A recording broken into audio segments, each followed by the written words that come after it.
पैसे को लेकर के हुआ विवाद, मामला पहुंचा जालना तक। गोवंडी के रिजवान पर हुई फायरिंग।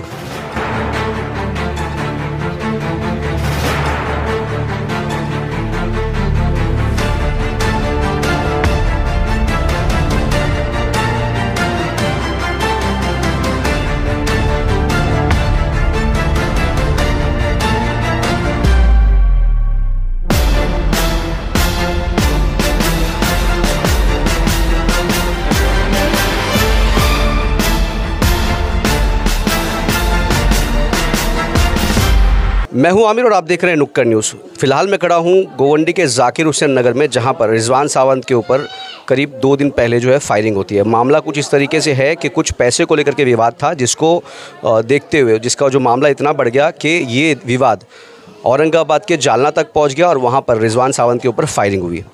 मामला दर्ज हुआ है, कुछ लोग अरेस्ट हुए हैं। उसके अलावा उसी मामले को लेकर के गोवंडी के इलाके में भी, देवनार के इलाके में मामला एक और दर्ज हुआ है। उसमें कुछ मारकाट की बात सामने आ रही है। मेरे साथ रिजवान खुद है बात करने के लिए, जिन पे फायरिंग हुई थी।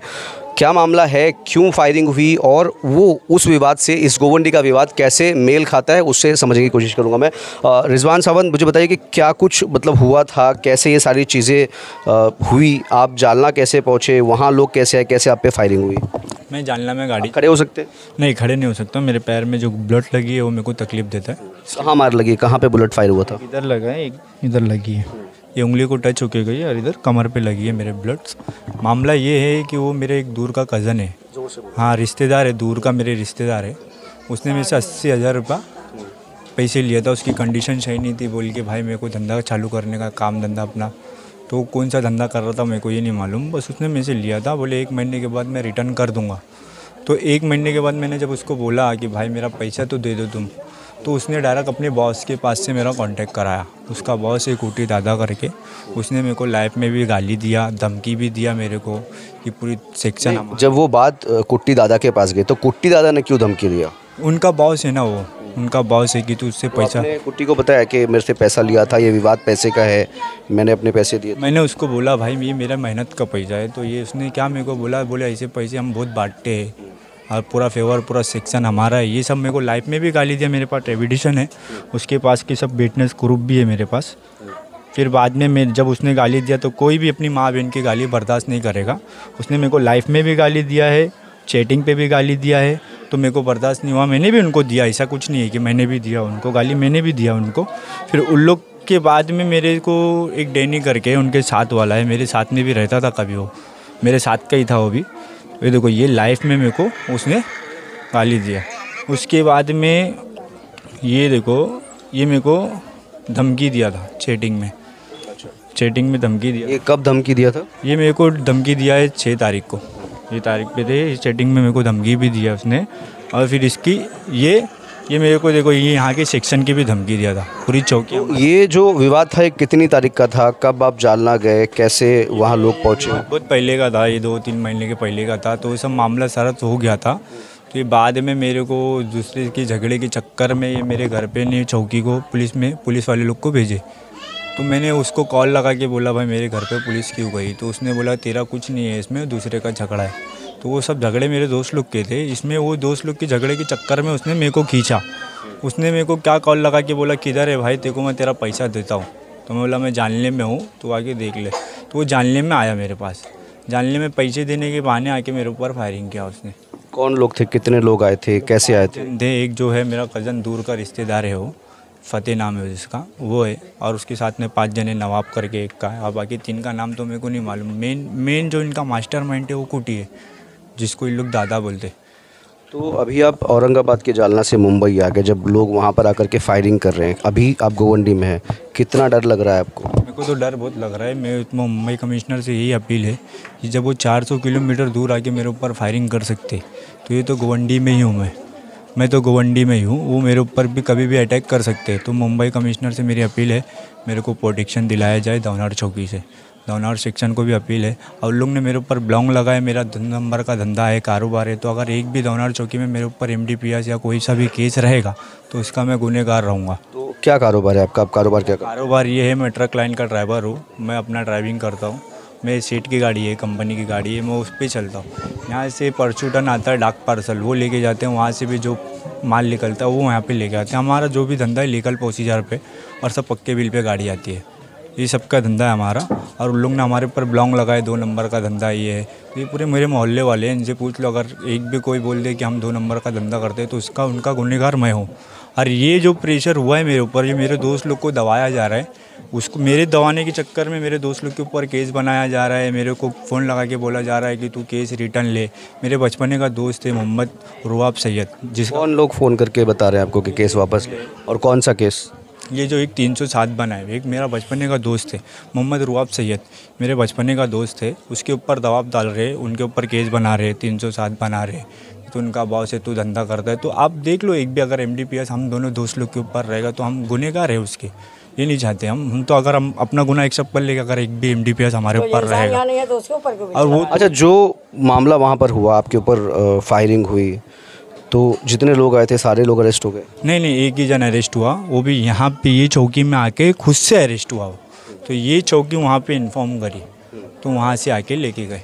और बाकी मेरे पास FIR कॉपी है, 4 जन उसमें पेंडिंग है, 4 जन पेंडिंग है। अभी जिस तरीके से आप बता रहे हैं कि ये सारा जो मामला हुआ था पैसे को विवाद को लेकर के, अभी आप गोवंडी आए हुए हैं, आप बता रहे हैं कि डर बना हुआ है, तो क्या यहाँ पर देवनार पुलिस स्टेशन को या यहाँ के जो एडिशनल कमिश्नर या DCP है यहाँ पर, तो क्या आपने उनको कोई लिखित कंप्लेंट वगैरह दी है कि इस तरीके से कोई सहायता की जाए? नहीं, तो ये सब मैं जो भी प्रोसीजर है RTI का मैं वो कल करूँगा। मैं उनसे अपील करूँगा कि मेरे को प्रोटेक्शन दिया जाए, क्योंकि उनके घर पे प्रोटेक्शन दिए, जिनने मेरे ऊपर फायरिंग की है उनके ऊपर उसने प्रोटेक्शन दिए, तो मेरे को क्यों नहीं दे सकते? मेरे ऊपर हमला हुआ, मेरे को प्रोटेक्शन दो ना। जहाँ पे जिसने गोलीबार मेरे ऊपर किए उनको प्रोटेक्शन तुम दिए, मेरे को क्यों नहीं दे सकती है? तो ये अपील है मेरे को मुंबई कमिश्नर से, यहाँ के कमिश्नर से, सबसे मेरे को अपील है, देवनार चौकी से भी अपील है, मेरे को भी प्रोटेक्शन दिया जाए। जब वो 400 किलोमीटर दूर आके मेरे ऊपर फायरिंग कर सकते तो इधर भी कर सकते। मेरे को एक लड़का है, मेरी 6 बहन है, 4 भाई है, मैं घर का हूँ। मेरे को, हम गरीब फैमिली से, मेरे को ये सपोर्ट चाहिए कि मेरे को देवनार चौकी से ये अपील है, मेरे को इंसाफ दिलाया जाए। अगर मेरे ऊपर कोई झूठा कारोबार है या कोई भी केस है, तो जब मेरे को कोर्ट अगर प्रूफ करेगी कि ये गुनहगार है, तभी तुम गुनहगार बोल सकते मेरे को, इससे पहला गुनहगार नहीं बोल सकते। ऐसा है। तो रिजवान की बहन है आप, राइट? कैसे लग रहा है आपको, इतना बड़ा हादसा हो गया कि मतलब फायरिंग हो गई और अभी भाई आपके साथ है? अभी भाई हम लोग के सामने आया है, तो हम लोग को तो थोड़ा तसल्ली है। डायरेक्ट हम लोग उसको ये शताब्दी लेके गए, शताब्दी से हम लोग को राजावाड़ी भेजे, राजावाड़ी से हम लोग को साइन भेजे। साइन में आज उसको जाने का था सुबह लेके, मगर वहाँ जालना की पुलिस उनको फ़ोन की कि यहाँ पे आने का है, तो अभी वो जाने का है, उसको आज जाएगा वो। और अभी तो हम लोग को ये डर सताया है कि वो अभी हम लोग के तो सामने है, उसका तो कारोबार है, वो मतलब ड्राइविंग लाइन में है, वो अपने काम धंधे से बाहर निकलता रहता है। जिस तरह उसके ऊपर जो आरोप लगा रहे हैं, वो 2 नंबर का धंधा करता है या गलत है या फिर मतलब बहुत ख़तरनाक है, उन लोग के लिए डेंजर जैसा कुछ साबित है, ऐसा मतलब उन लोग कहना है उन लोग का कि वो हम लोग के लिए डेंजर है। वो जैसा रहता है इंसान, वो वैसा बताता है सामने वाले को। तो अभी जैसे जो प्रशासन है, पुलिस अधिकारी है यहाँ पर, हमारे यहाँ पर कानून व्यवस्था को देखने के लिए, कैसे क्या मांग करेंगे उनसे? हम लोग को ये है, देवनार से है, मतलब देवनार से हम लोग को ये सपोर्ट चाहिए कि जो किया उसके घर पे उनके सपोर्ट में, उनके प्रोटेक्शन में है, यहाँ पे कोई भी नहीं है। और हम लोग को यहाँ डर सताता है, उसका मतलब खुला चैलेंज है। हम लोग खुद भी वीडियो वगैरह देखते हैं उसका, वो कट्टा लेके चल रहा है और पुलिस वालों को हफ्ता बांटता है, ऐसा सब मतलब वीडियो में भी बोला है। और गुजरात में अभी है, वो भी सब बता रहा है लाइव आके, सब मतलब धमकी भी दे रहा है, वापस अभी धमकी चल रही है उसकी। अभी भी उसको डर नहीं बैठा है जालना की पुलिस वाले लोग से, मतलब वो तो अरेस्ट हो गया बता रहे ना? नहीं, वो नहीं, कुटी दादा करके वो नहीं अरेस्ट हुआ है, फतेह करके अरेस्ट हुआ है। तो अभी भी वो जो मेन उसका है, मतलब कुटी दादा, वो तो अभी नहीं अरेस्ट हुआ है, उसका सबका मतलब चल रहा है धमकी, गाली भी देना और फिर मतलब वो सब धमकी देना, वो सब चल रहा है। और हम लोग, ये फायरिंग किसने किया था आपके ऊपर? किसके हाथ में गन थी? क्या गन थी? कौन सी पिस्तौल थी? क्या था? प्लस कैसा होगा, एक पिस्तल है, एक किसके हाथ में थी? किसने फायर किया? पिस्तल फतेह के हाथ में थी और सिक्सर नवाब के हाथ में थी। सिक्सर से मेरे को फायरिंग किए गया, सिक्सर से नवाब की गोली मेरे को लगी। 3 राउंड फायर हुई थी, 1 राउंड नवाब ने फायर किया, 2 राउंड फतेह ने फायर किया।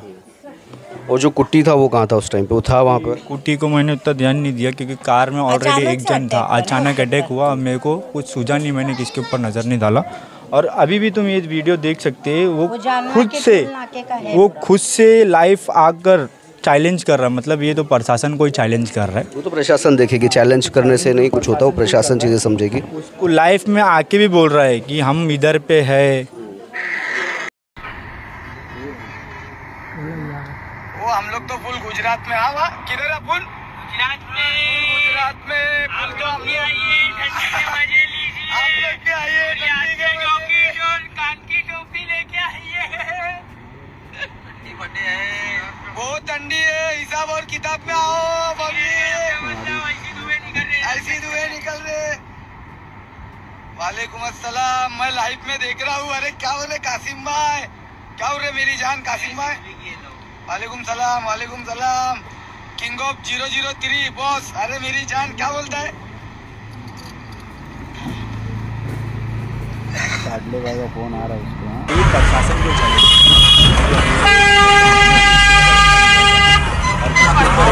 एक और मामला सामने आ रहा है कि देवनार पुलिस स्टेशन में 307 FIR दर्ज हुई, मुन्ना नाम करके जो है, वो क्या मामला है? ये इसी विवाद को लेकर के ही है आज को है।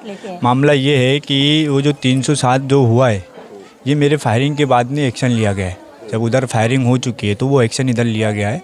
पहले 324 का एक्शन चल रहा था, तो ये क्रॉस हो गया था। इन लोग ने आपस में बच्चे का झगड़ा था, उन लोग ने ज़बरदस्ती मुन्ना का नाम लिया, क्योंकि वो मेरे बचपने का दोस्त है, मेरा क्लासमेट भी साथ का ही है, मेरे बचपने का दोस्त है। तो उसके ऊपर इन लोग ने पहला अभी तक का तो नाम नहीं डाले थे उसका। जब मेरे ऊपर फायरिंग हुई तो उसका नाम खींचा गया। क्यों खींचा गया? ताकि मेरे को कमज़ोर करा जाए। अगर उसका नाम डालेंगे तो मेरे को धमकी क्या दिया गया, अगर तू हमारे ऊपर केस करेगा तो हम लोग मुन्ना के ऊपर केस करेंगे। तो मुन्ना पे तो केस बन ही गया ना? तो बन गया ना, क्योंकि फतेह के ऊपर जब मैंने केस करा तो उसके बॉस ने क्या करा, मेरे दोस्त के ऊपर केस बनाया मुन्ना के ऊपर।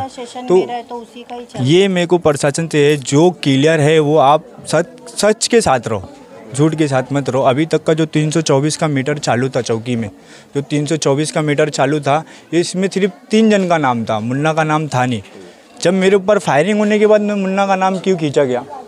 मुन्ना का नाम खींचा गया, फायरिंग होने के बाद में मुन्ना का नाम खींचा गया, उसको दबाया गया। यानी मेरे को दबाने के लिए मुन्ना का नाम खींचा गया, क्योंकि मुन्ना मेरा क्लासमेट है, मेरे बचपने का दोस्त है, हमारा अच्छा रिलेशन है उससे।